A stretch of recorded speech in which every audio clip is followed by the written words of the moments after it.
এটা হচ্ছে আমাদের একটা ডিজিটাল মিটার। এখানে আমরা ভোল্টেজ, কারেন্ট এবং ফ্রিকোয়েন্সি দেখতে পাবো। আর এটা হচ্ছে আমাদের একটা সিটি মানে হচ্ছে কারেন্ট ট্রান্সফরমার। আর এখানে আমরা বাল্বগুলোকে প্যারালালে কানেকশন করেছি। তারপর এই ডিজিটাল মিটারের দুই প্রান্ত আমি ফেজ এবং নিউট্রালে দিয়ে দেবো।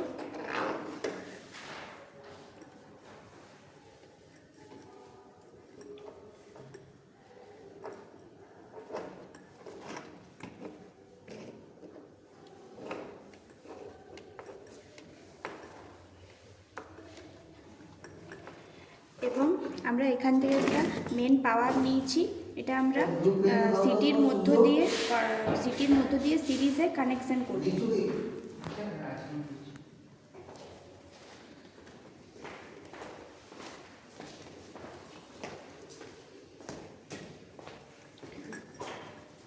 এটা আমরা কানেকশনটা হয়ে গেছে।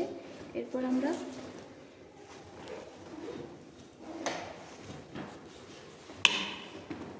তো এখানে আমাদের ভোল্টেজ, কারেন্ট এবং ফ্রিকোয়েন্সি আমরা দেখতে পাচ্ছি।